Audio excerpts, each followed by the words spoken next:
Jadi kalau kita tidur pagi, itu bukan hanya meningkatkan risiko sakit diabetes, tapi penyakit-penyakit yang lain.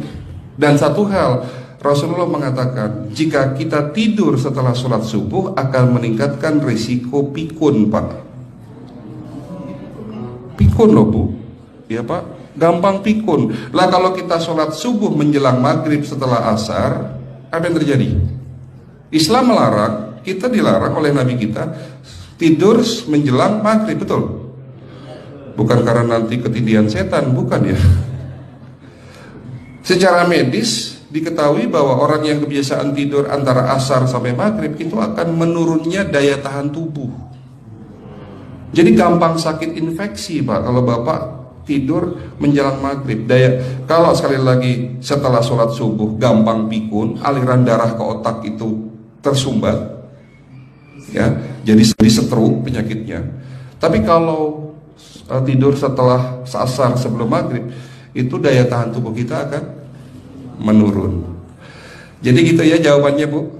Justru ini yang paling penting, materi terakhir ini 6 langkah praktis. Ya, Bapak bisa lakukan di rumah mulai hari ini. Langkah pertama, mulai hari ini jangan makan malam, Pak.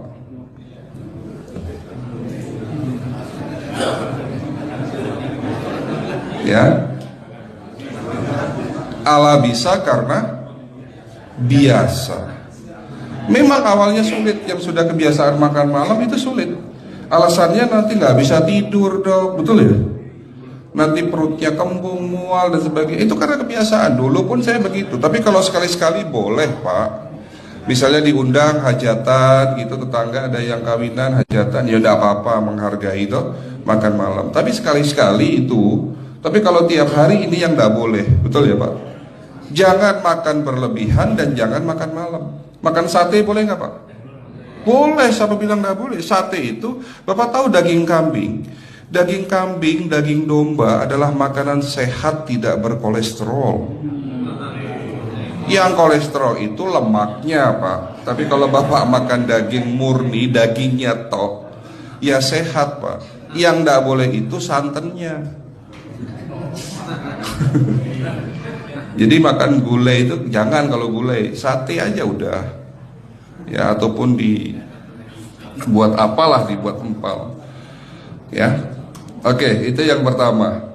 Yang kedua, tolong catat, jangan tidur larut malam, Pak. Batasan tidur jam berapa, Pak? Jam 11 paling telat harus sudah tidur. Kenapa? Apa penjelasan medisnya? Orang yang tidur di atas jam 11 akan terganggu fungsi livernya, Pak. Dimana liver kita ini fungsinya banyak. Ya, ada 500 fungsi liver loh, Pak. Fungsi jantung ada berapa, Pak? Fungsi jantung 1. Fungsi jantung tugasnya untuk mompa darah. Fungsi ginjal ada berapa? 2. Absorpsi dan filtrasi. Fungsi liver 500 fungsi. Jadi organ yang paling berat dalam tubuh kita kerjanya adalah liver. Liver akan rusak manakala kalau kita tidur di atas jam 11 malam. Berarti 500 fungsi liver bisa rusak, Pak. Ini salah satu penyebab diabetes. Bukan hanya kerusakan pankreas, tapi rusaknya liver bisa jadi penyakit diabetes, Pak. Jadi kalau sakit diabetes itu yang terganggu itu sebetulnya bukan hanya pankreasnya, livernya pun rusak, ususnya pun rusak. Makanya dalam pengobatan diabetes di klinik kami itu bukan hanya ngobatin pankreas, tapi 3 organ penting ini saya obati: usus, liver, dan pankreas. Kebanyakan kenapa? Kalau dalam pengobatan tradisional mereka tahunya diabetes itu hanya pankreas, ya kan? Tapi di sini dalam pengobatan holistik, orang yang kena liver itu 3 organ ini pasti rusak: usus, liver, dan pankreas. Salah satu penyebab dari kerusakan liver akibat kebiasaan tidur larut malam. Jadi salah satu penyebab diabetes pun bisa karena tidur larut malam.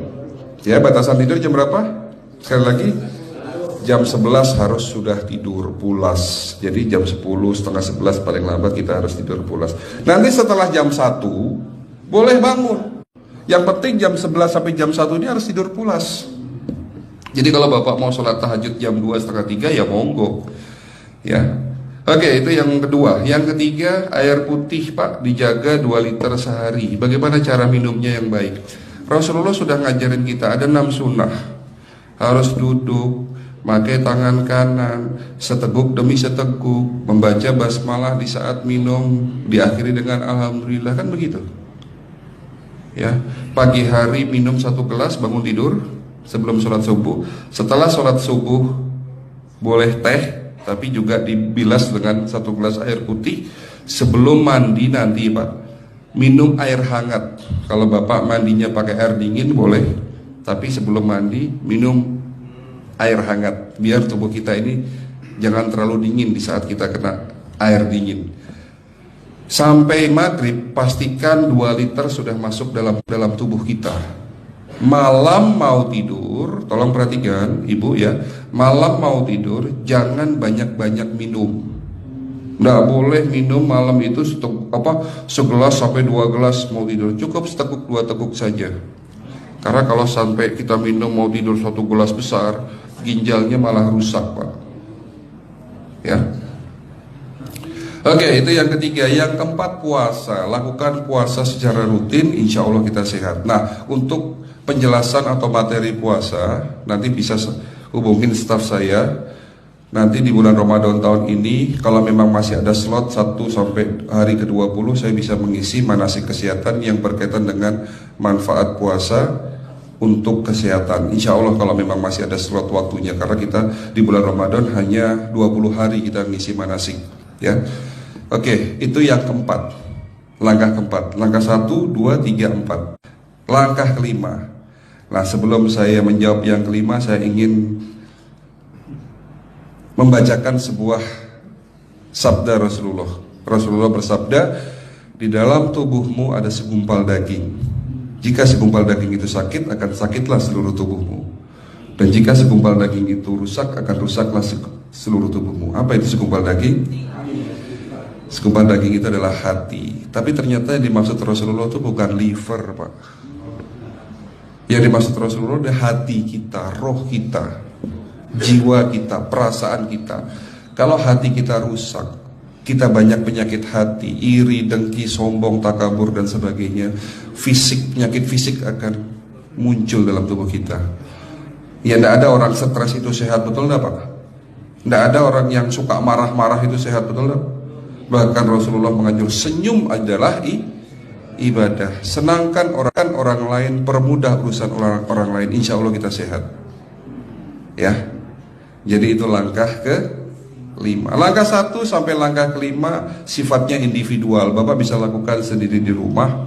Tapi langkah ke-6 ini butuh bantuan pihak dokter atau rumah sakit. Kira-kira langkah ke-6 apa Pak? Lakukan pemeriksaan sebelum sakit. Jadi periksa itu jangan nunggu sakit baru periksa. Jangan seperti kayak Bu Ustazah tadi, diajak periksa, jawabannya takut ketahuan penyakitnya. Setelah stroke baru datang ke klinik untuk minta diperiksa. Kalau sudah stroke susah nggak nyembuhinnya Pak? Kata kayak beliau nih, sudah 2 tahun tidak sembuh-sembuh karena sudah terlanjur stroke. Tapi kalau beliau melakukan general check up, mohon maaf ya Pak, kalau beliau melakukan general check up rutin, insya Allah tidak akan kena stroke, karena sebelum stroke sudah diobati dulu. Karena stroke ini bisa kita lihat dalam scanning dengan alat yang saya punya, insya Allah kelihatan ini. Oh ini sudah mulai ada tanda-tanda mau penyumbatan, buru-buru diobati. Memang takut Pak, tapi pesan saya jangan takut. Ya, lakukan pemeriksaan supaya kita tahu, supaya kita kenal. Gitu ya Pak. Jadi kira-kira di jemaah ini ada enggak yang mau saya ajak periksa kita semua? Pesan terakhir dari saya, lakukan pemeriksaan sebelum terlambat. Ini pesan saya dan pesan seluruh dokter di dunia sebetulnya. Lakukan pemeriksaan sebelum terlambat. Ya, karena dengan kita melakukan pemeriksaan kita akan kenal tubuh kita. Kalau sudah kenal kita akan sayang sama tubuh kita. Betul Pak? Ada pepatah mengatakan tidak kenal tidak sayang. Cukup sekian dari saya. Mohon maaf kalau penyampaian kami kurang baik. Akhirul kalam, wabillahi taufiq wal hidayah. Wassalamualaikum warahmatullahi wabarakatuh. Kalau ada pertanyaan masalah teknis